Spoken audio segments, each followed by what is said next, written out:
Magical girls, the hot genre that people seem to expect to have some dark theme attached to it. Magical girls, but with main characters suddenly dying. Magical girls, but with BDSM. Magical girls, but gore porn.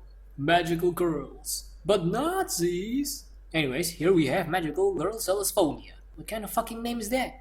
Well, I am a veteran who remembers accursed words like Hippopotamonstrous Squipedalian. Do you expect your average gamer to be able to remember such a name like Celesphonia? Stop complaining, Panther. It's from the fellows who created Ambrosia. Remember that? Oh yes, sexy priestess fights a god. Classic JRPG. Let's start then.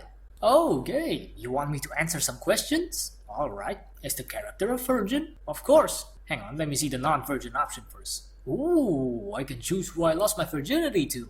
Let's see, guy I used to like, raped by old man, hot guy at the beach, secret. I see. Oh well, back to virginity. What else? She's constantly sexually harassed, she likes porn, her nipples are sensitive. My, private questions here, huh? She likes to save money, she doesn't give up, she likes justice, what difficulty do I want? Let's see. Easy, normal, hard, very hard, crisis. Crisis it is then. Enable modes and sex scenes? Sure. On hindsight, I should have turned that off. Okay, start. You're an honor student girl. Toad's a virgin. And for some reason you look rather similar to a certain character from this dev's previous game. How about a different looking face type next time? Well, their next announced game has a different looking non-cutie, I guess. You're going home when you get jumped by mysterious tentacle monsters. Just when all hopes at your virginity is almost lost, a book you picked up gives you magical girl powers, and now you're in a skimpy, almost see-through outfit and kick ass. Your enemies are the monstrum, who strum guitars.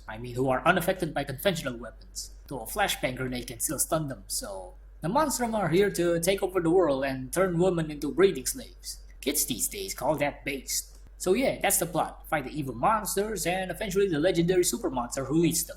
What, you expect a more intricate plot? You expect that this whole thing is actually a top secret CIA project involving extra-dimensional weaponry and mind control? Nah, nothing of the sort. Anyway, gameplay. Mostly standard RPG, with a somewhat unique skill system. You unlock your skills by using a currency created from items that are sometimes dropped by enemies, making the game pretty grindy. You need to process the item first, which takes no effort, but it can corrupt you. After unlocking a skill, you need to equip it before you can use the skills contained in it, and your skill slots increase at certain levels, up to 16 I think.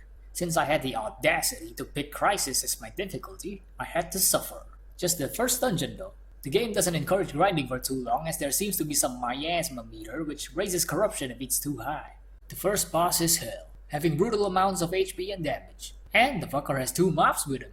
After the first dungeon, the difficulties drop significantly. Made available are more efficient ways to grind, teleport systems, ways to shave the game over meter pretty much indefinitely, and the knowledge that you can instantly kill under-leveled enemies if you backstab them. Those backstabs still grant XP and loot, allowing you to snowball after a certain level. I feel that the game is less complex compared to Ambrosia. The fanciest trick which the game resorts to beat me is using instant death attacks, but there's only one dude who uses that. Other than that one dude, you don't really need to make unique strategies to kick ass. The sex scenes. Yeah, I finished the game as a virgin. However, I did extensive testing on some of the sexy stuff after that. For example, I tried to become a bastard teacher sex slave.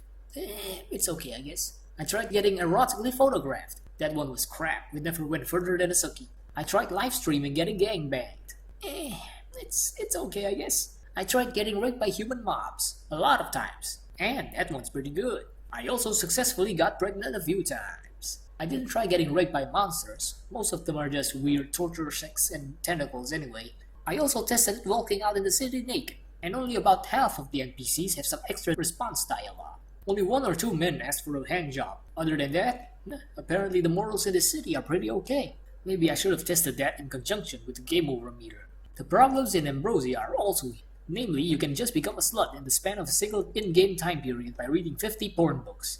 I suppose there are phases in the sex scene questlines. The bastard teacher only molests you with vibrators for an entire hour on his first blackmail.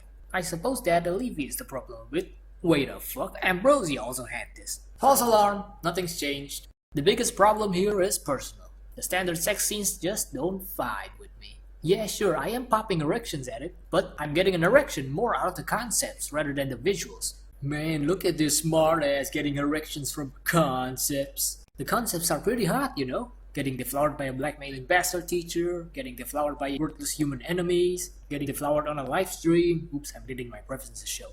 That's it. I love the standard nude sprites. I love the mid-battle rape sequences. But I don't know why I'm not enjoying the standard porn as much as I should. Maybe it's the art style, maybe it's the clothes, maybe it's my past war crimes forbidding me from feeling pleasure. Who knows? What I do vibe with is the music. I know they're probably free straight from the net, but it doesn't change the fact that they are nice to listen to. I mean, check out this BGM for the laughter.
And so another game by these guys! Not featuring a Sharknado this time, but we do have a giant robot, pretty good gameplay, substandard plot, and conceptually fine porn. The makings of a pretty average game.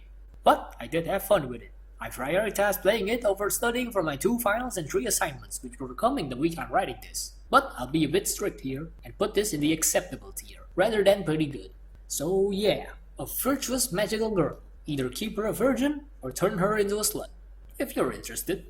Hey, Panther H here, back with another video. If you liked the video, please consider giving it a like, a comment, and maybe subscribe. Well, if you didn't like it then you don't need to do that. Well, anyway, have a nice day. Thanks, bye.